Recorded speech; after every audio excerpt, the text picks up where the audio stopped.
Lieutenant Commander Sarah Chun had been watching the pilot for 3 weeks now.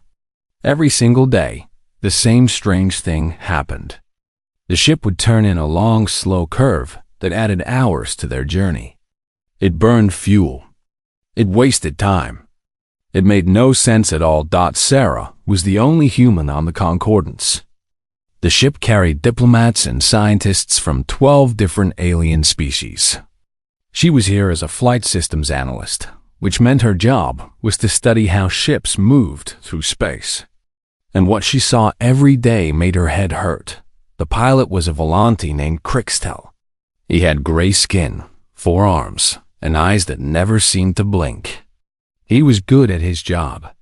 Everyone said so. But Sarah could not understand why he flew the way he did. Today, they needed to reach a space station that was directly ahead of them. A straight line would take 6 hours. Instead, Crixtel plotted a course that curved around empty space. Nothing was in the way. No asteroids. No planets. No danger of any kind. Yet the new path would take 9 hours. Sarah watched from her station at the back of the bridge. She looked at her console. She looked at the main screen. She looked at Crixtel's 4 hands moving over the controls. She could not stay quiet anymore. "Excuse me," she said. Crixtel did not turn around. "Yes, Lieutenant Commander? Why are we going that way? This is the approved flight path." "I understand. But why? There is nothing between us and the station. We could fly straight there." The bridge went quiet. Sarah noticed that everyone had stopped moving. Ambassador Yeneth, a tall creature with blue feathers and a long neck, turned to look at her. The ambassador's translator made a clicking sound, but no words came out. Crixtel's hands froze over his console. For a long moment, nobody spoke. "We do not fly that way," Crixtel finally said. His voice was flat, cold. "But why not?" Sarah asked. She genuinely wanted to know. This was not a challenge. It was curiosity. "I have been watching the flight patterns for weeks. Every species in this ship flies in curves. Long curves. Spiral approaches. Orbital arcs. Even when there is nothing in the way. Even when it costs us time and fuel." "Lieutenant Commander," Ambassador Yeneth spoke now. The translator turned the alien sounds into English. "Perhaps this is not the time for such questions." "I am not trying to cause trouble," Sarah said. "I really want to understand. On Earth, we fly straight when we can. It is basic navigation. Point A to point B, the shortest path. Why does nobody here do that?" The silence that followed was heavy. Sarah could feel it pressing against her skin. Something was very wrong, but she did not know what. A young Volante named Shira sat at a secondary console near Sarah. She was the most junior pilot on the ship. Her eyes were wide as she watched the exchange. Sarah thought she saw something in those eyes. Fear, maybe. Or was it interest? "We do not speak of such things," Crixtel said again. "It is not done. That is all you need to know." Sarah wanted to push further, but she could see that she had crossed some kind of line. The aliens around her were uncomfortable. Some would not meet her eyes. Others were looking at her like she had said something terrible. "I apologize," Sarah said carefully. "I did not mean to offend anyone." Ambassador Yeneth made a sound that the translator turned into a sigh. "Humans are young in space. You do not know our ways yet. This is understood. But some questions are not asked. Some paths are not taken. In time, you will learn." The bridge slowly returned to normal. Crixtel continued plotting his curved course. The other crew members went back to their work. But Sarah could feel that something had changed. People were not looking at her the same way anymore. That night, Sarah sat alone in her small room. She was reading through ship reports on her tablet when a message appeared on her screen. It was from the ship's administrative system.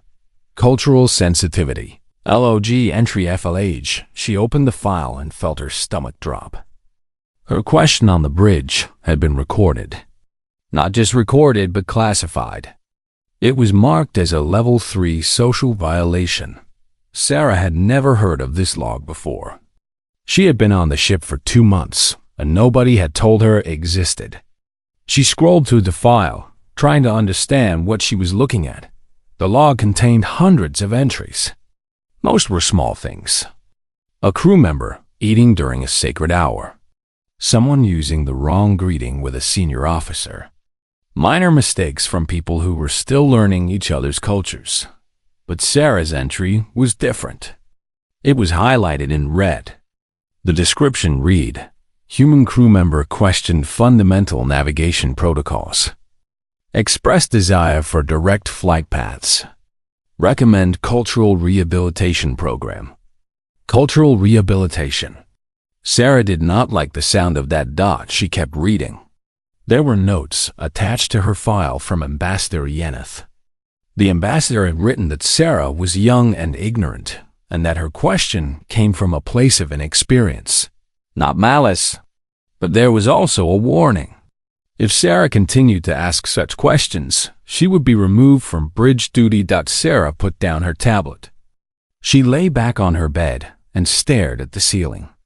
She had spent her whole life studying spaceflight. She had trained for years to get this position. And now she was being treated like a criminal because she asked why. They did not fly in a straight line. Something was very wrong here. Something that went deeper than culture or tradition. The way everyone had reacted, the fear in their eyes, the sudden silence. This was not just about different ways of doing things. This was about something they were all afraid of. Sarah made a decision. She was going to find out what it was. She was going to understand why every alien species in the galaxy flew like they were afraid of something that was not there. She did not know it yet, but that decision would change everything. Not just for her, not just for the Concordance, but for the entire galaxy. Outside her window, the stars wheeled slowly past as the ship continued on its long, curved path through the empty dark. The summons came on a Tuesday. Sarah was eating breakfast in her room when her tablet beeped with an official message. She was to appear before the Cultural Harmony Council at noon. Attendance was mandatory. The topic was listed as Investigation into Inappropriate Navigation Inquiries. Sarah read the message twice. Then she put down her food because she was not hungry anymore. The council chamber was in the center of the ship. It was a round room with seats arranged in a circle. When Sarah arrived, she found representatives from 12 species already waiting for her. Ambassador Yeneth sat at the head position, blue feathers ruffled with obvious displeasure. Crixtal was there too, along with several other senior officers. In the back row, Sarah noticed Shira, the young Volanthi pilot. Their eyes met for a moment. Shira looked away quickly, but not before Sarah saw something in her expression. Interest, maybe even support. Lieutenant Commander Sarah Chun, Ambassador Yeneth began. The translator made the words sound formal and cold. You have been called before this council to explain your recent behavior. Specifically, your continued investigation into forbidden navigation practices. Sarah stood in the center of the room. She felt small surrounded by all these aliens, but she kept her back straight and her voice steady. I have been trying to understand why we fly the way we do, she said simply. I meant no disrespect. You have been asking about the direct path, Yeneth continued. You have been accessing historical records about the Directorate. You have been speaking with Dr. Torvish, who is known for his troublesome views. Do you deny any of this? I do not deny it. I wanted to learn. Is learning a crime? A Mandari counselor, a creature that looked like a giant insect with golden wings, made a clicking sound. Learning is not a crime, but spreading dangerous ideas is. Your questions have unsettled the crew. People are talking about things that should not be discussed. Good, Sarah said. The word escaped her mouth before she could stop it. The room went silent. Yeneth's feathers stood up straight. Good? You think it is good that you are spreading fear and confusion. Sarah took a deep breath. This was the moment. She could apologize, promise to stop asking questions, and go back to her quiet job. Or she could say what she really thought and face whatever came next. She chose to speak. I think it is good that people are talking, she said, because I have seen the data. I have read the reports. And what I found makes me sick. She pulled out her tablet and activated a holographic display. Numbers and images filled the air around her. 6 months ago, a cargo ship was carrying food to a colony on Kestrel 4. The colony was starving. People were dying. The ship had enough food to save everyone. But the pilot took the curved approach, the approved route. It added 14 hours to the journey. By the time they arrived, 200 people were dead. She swiped to the next image. 8 months ago, a medical vessel was rushing to a planet hit by plague. The doctors had the cure. They had enough medicine for everyone. But the pilot flew the spiral approach because that was the proper way. 37 children died waiting for help that came too late. She swiped again and again. More numbers. More deaths. More tragedies that could have been prevented. I have found hundreds of cases like this, Sarah said. Her voice was shaking now, but not from fear. From anger. Hundreds of times when flying straight would have saved lives.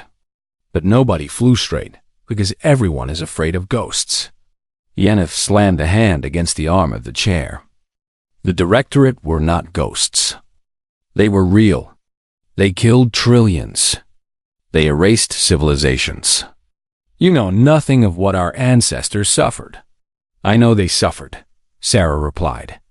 I know the Directorate were monsters. But the Directorate have been dead for 8,000 years. We checked. Humans checked. We sent probes to their worlds. We walked through their empty cities. They are dust. They are nothing. And you are still flying scared.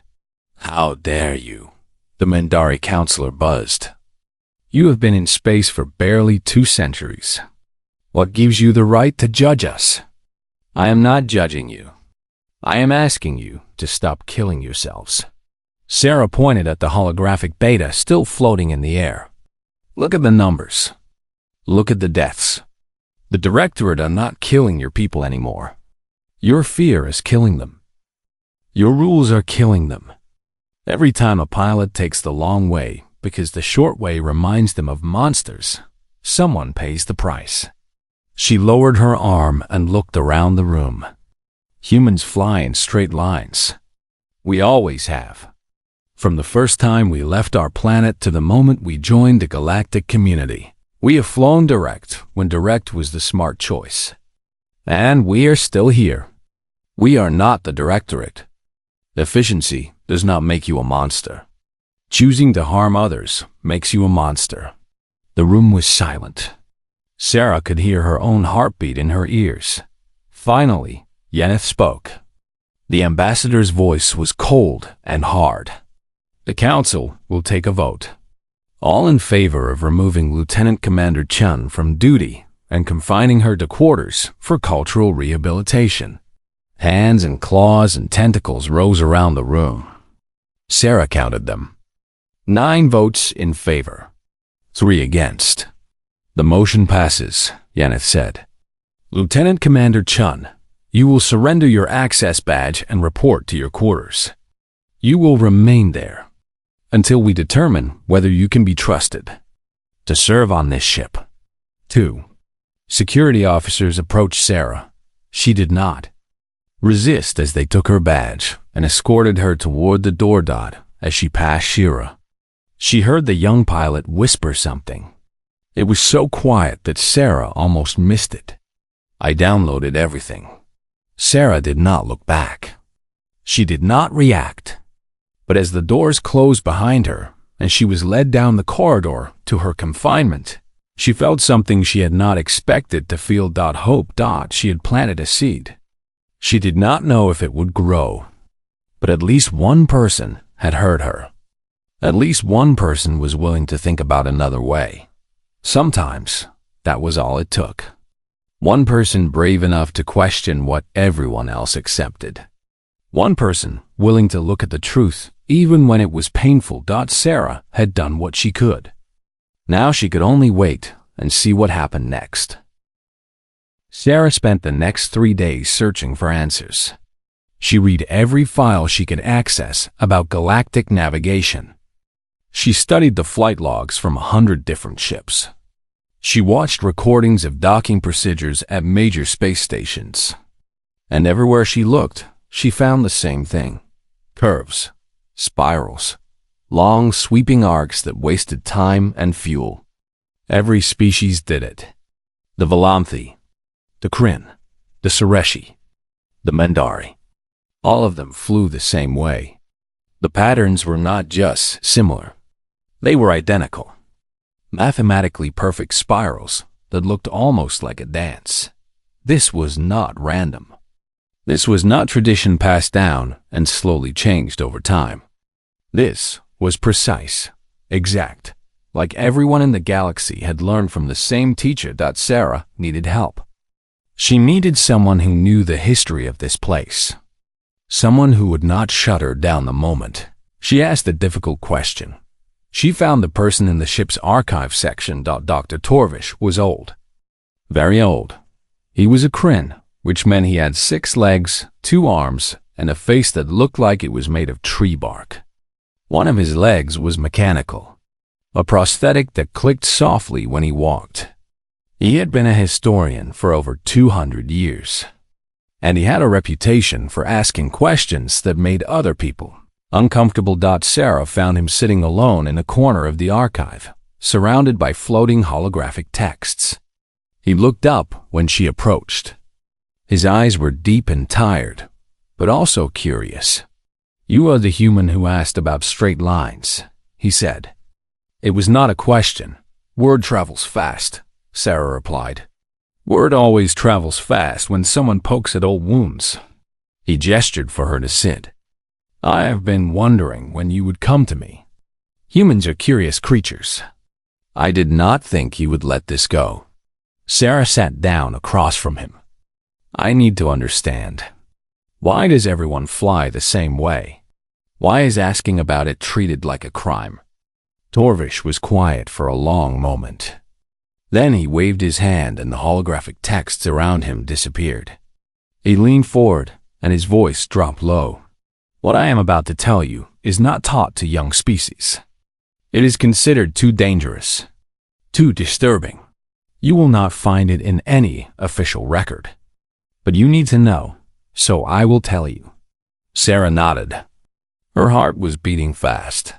8,000 years ago, Torvish began. The galaxy was ruled by a species called the Directorate. They had no other name. They did not need one. They were the only power that mattered.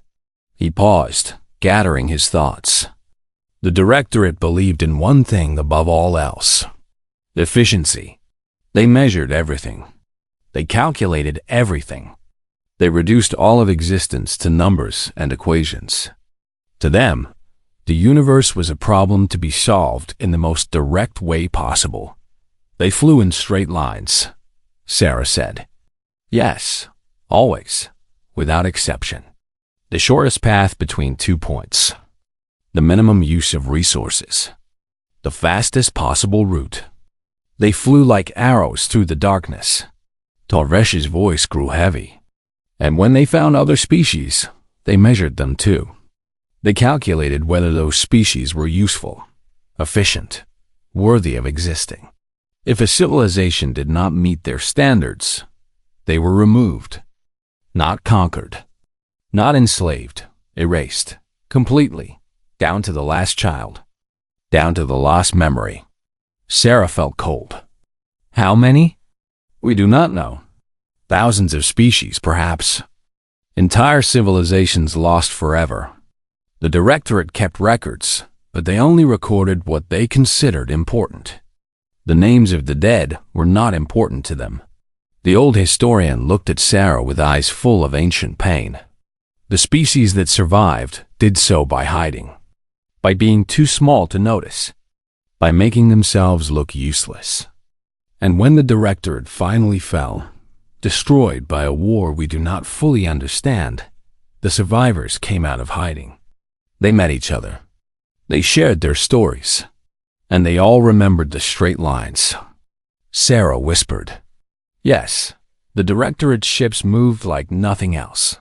Fast, direct, terrifying. When you saw that flight pattern, you knew death was coming. You knew that cold, calculating efficiency was about to judge your entire species and find it wanting." Torvish gestured at the empty space around them. So the survivors made a choice. They would never fly that way. They would take the long paths, the curved routes, the spiraling approaches. It was a promise, a statement. We are not them. We are not the monsters who flew in straight lines and brought death to the stars. But the Directorate are gone, Sarah said. 8,000 years gone. Yes, and yet the fear remains. Fear does not follow logic, young human. Fear lives in the bones. It passes from parent to child. It becomes culture. It becomes law. After enough time, people forget why they are afraid. They only know that they must not do the forbidden thing. Sarah sat back in her chair. She understood now. The curved flight paths were not about efficiency or tradition. They were a scar, a wound so deep that it had become part of who these species were. But the Directorate is still gone, she said slowly, and the fear is still costing lives. I have seen the reports. Supply ships arriving too late. Medical vessels reaching plague worlds after everyone is dead. All because pilots are too afraid to fly straight. Torvish nodded sadly. I know. I have seen the same reports. I have asked the same questions. But no one wants to hear it. The moment you suggest that maybe, perhaps, we should consider the direct path, you become a monster. You become the Directorate. The conversation ends before it begins. But humans fly straight, Sarah said.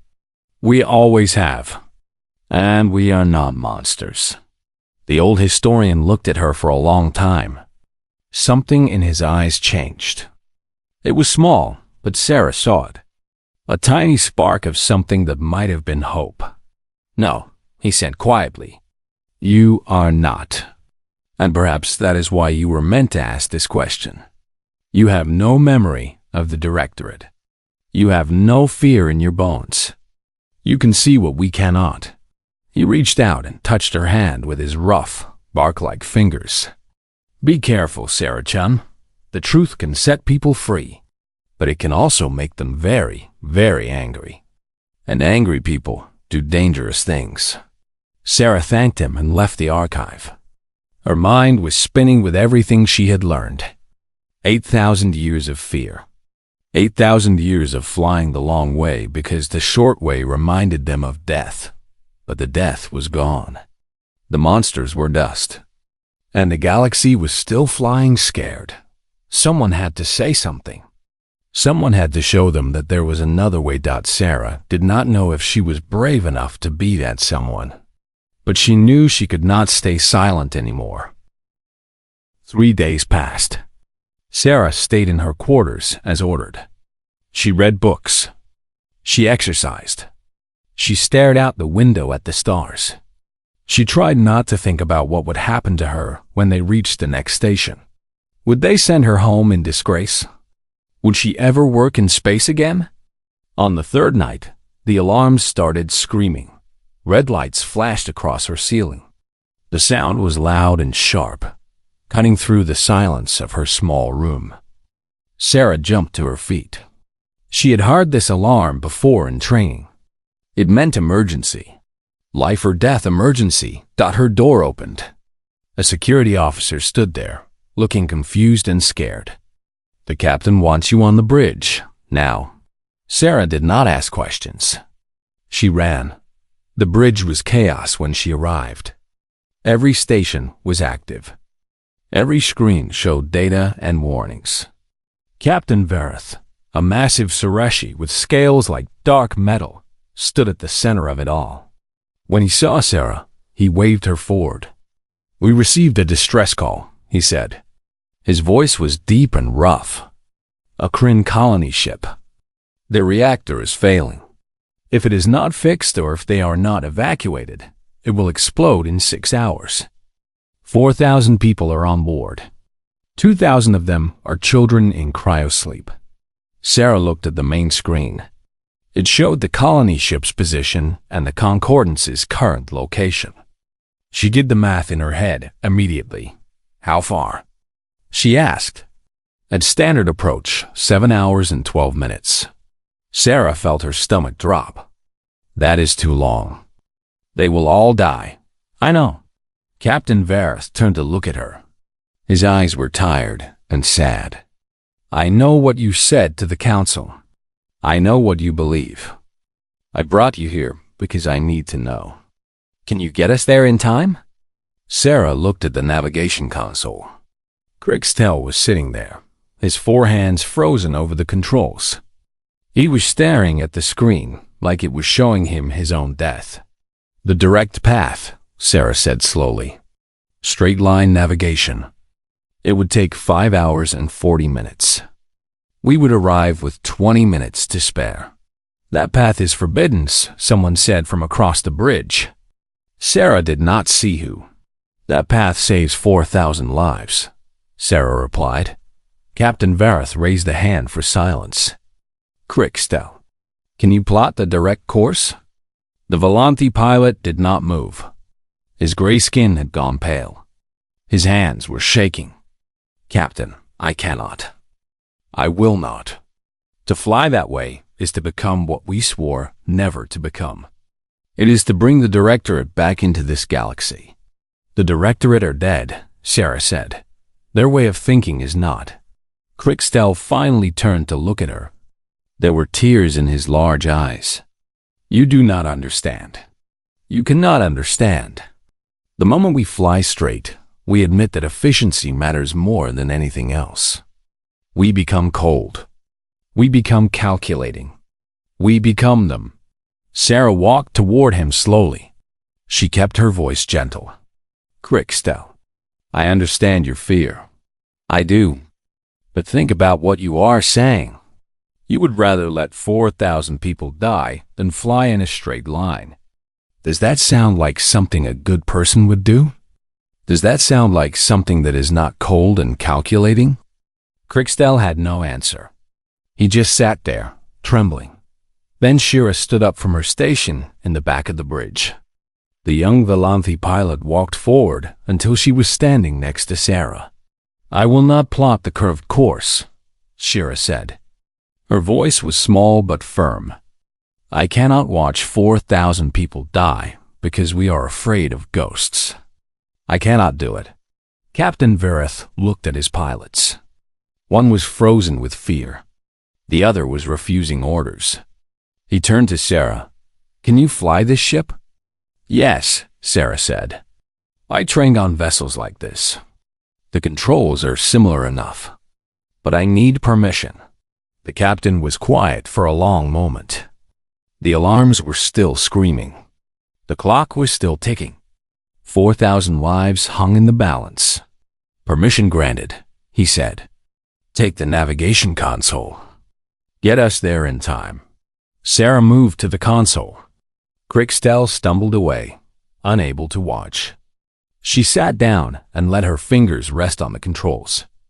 The holographic display lit up around her, showing the ship's position, the colony ship's position, and the empty space between them. She began to plot the course. Her hands moved with certainty. Point A to point B, the shortest distance, the fastest route. A line as straight as an arrow. "This is how humans fly," she said quietly. "Not because we do not feel. We feel everything. We feel the weight of 4,000 lives. We feel the fear of becoming monsters. But we do not let fear make our choices for us. We choose the path that saves the most people, even when that path is scary. She locked in the coordinates and looked up at Captain Verith. Course is set. Ready on your order. The captain nodded. Do it. Sarah activated the engines. The Concordance shuddered as it changed direction. On the main screen, the curved path disappeared and was replaced by a straight line cutting through the stars. The crew watched in silence. Some were terrified. Some were crying. But some, Sarah noticed, were looking at the screen with something like wonder. They had never seen a ship fly this way. They had never known it was possible to choose the direct path and not become a monster. The ship screamed through space faster than any of them had ever traveled. The stars blurred into lines of light. The distance to the colony ship dropped with every second. 5 hours and 38 minutes to arrival, Sarah announced. We are going to make it. Nobody spoke. The only sound was the hum of the engines and the beating of many different hearts. For the first time in 8,000 years, a galactic vessel was flying straight. And the person at the controls was not a monster. She was just a human who believed that some things were worth more than fear. Shira came to stand beside Sarah. The young Volante put one of her 4 hands on Sarah's shoulder. Thank you, Shira whispered. Thank you for showing us. Sarah kept her eyes on the screen. The colony ship was getting closer. 4,000 people were waiting to be saved. Do not thank me yet, she said. We still have work to do. But in her heart, she knew that something had already changed. Something that could never be unchanged. The straight path had been flown. The galaxy would never be quite the same. They arrived with 43 minutes to spare. Sarah coordinated the evacuation herself from the Concordance's bridge. Shuttle after shuttle launched toward the dying colony ship. The pilots flew patterns that were not the old spirals, but they were not cold straight lines either. They curved around debris. They adjusted for the smaller ships carrying children. They found the balance between speed and care.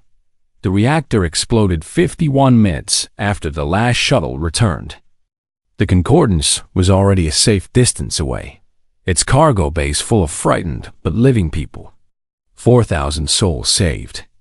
2,000 children who would grow up to tell stories about the day a human taught the galaxy to fly differently. Captain Verith found Sarah sitting alone in the observation deck afterward. She was watching the debris cloud that had been the colony ship drift slowly apart in the darkness. You should be celebrating, he said, sitting down beside her. You saved them all. We saved them, Sarah replied. I just showed the way. Your crew did the hard work. The captain was quiet for a moment. The council will want to speak with you again. Ambassador Yeneth is very upset.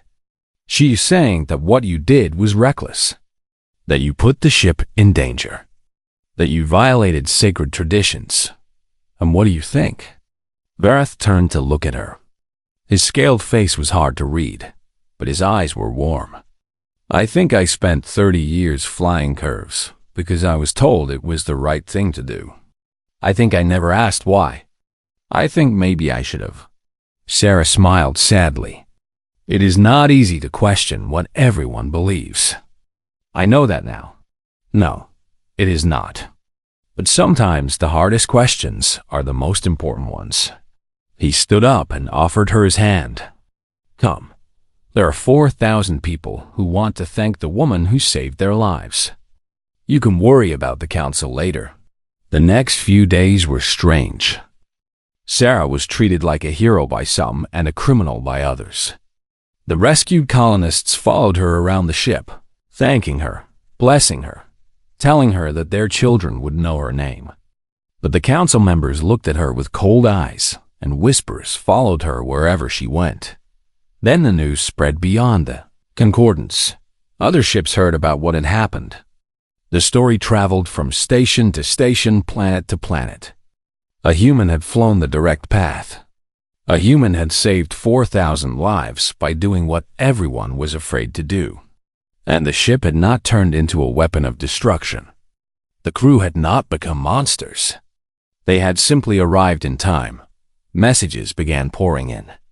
Pilots from a dozen species sent private communications to Sarah. They thanked her.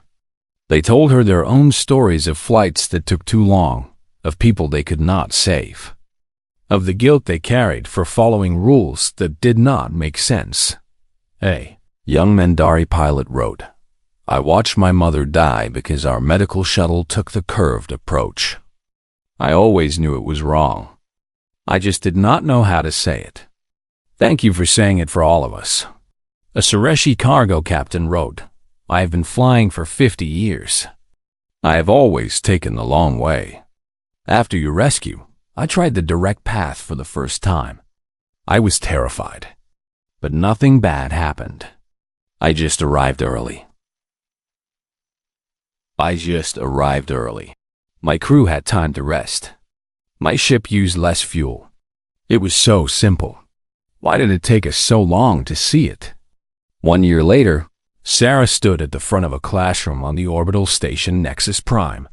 Behind her was a holographic star map. Before her sat 50 pilots from 12 different species. They were the first class of the new Galactic Navigation Academy. This was not the old academy, where everyone learned the curved paths and nobody asked why. This was something new. Something that Sarah and Captain Vareth and Shira and Dr. Torvish had built together over months of difficult work. "Welcome," Sarah said. "You are here because you want to learn a different way to fly. Not the old way of fear. Not the cold efficiency of the Directorate. Something in between. Something better." She activated the star map. It showed 2 planets connected by 2 different routes. One was a long spiral. The other was a straight line. The Directorate flew straight because they saw the universe as a problem to be solved. They cared about nothing except reaching their destination as fast as possible. They had no heart. She traced the spiral path.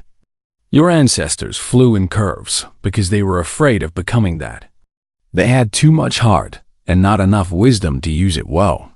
She looked at her students. Belanthi and Kryn and Sureshi and Human, all watching her with the same expression. Hope, curiosity, the desire to understand. The truth is that both paths have their place. Sometimes speed is what matters. When lives are on the line, when every minute counts, you fly straight. You do not let fear slow you down. She traced the straight path. But sometimes the journey is what matters.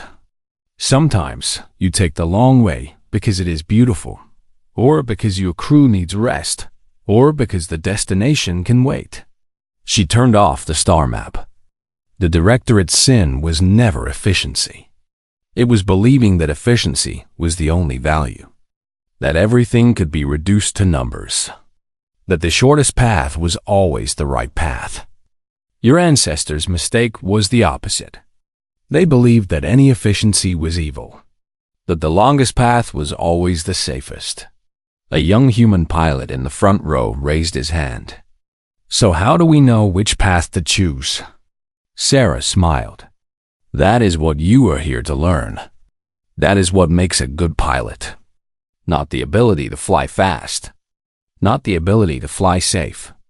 The wisdom to know which one matters more in each moment." Shira, who had become Sarah's co-instructor, stepped forward. She was different now. Confident, certain, a pilot who had faced her species' oldest fear and come out stronger. "My people taught me that straight lines were evil," Shira said. "They taught me that efficiency was the path to becoming a monster.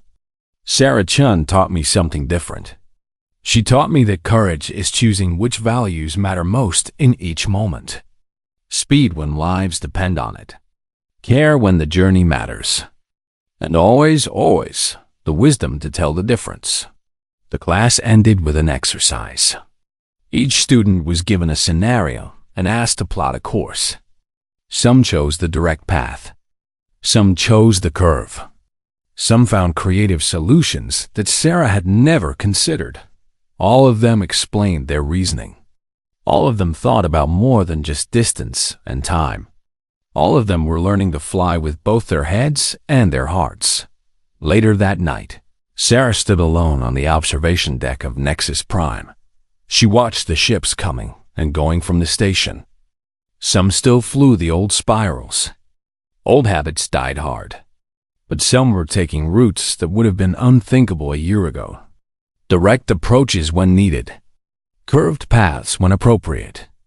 A galaxy slowly learning that there was more than one way to move through the stars. Dr. Torvish found her there, his mechanical leg clicking softly on the floor. "You did it," he said. "You asked a question that nobody would ask. And you changed everything. I just said what needed to be said. Other people did the changing." The old historian laughed. "That is how it always works. One person speaks the truth.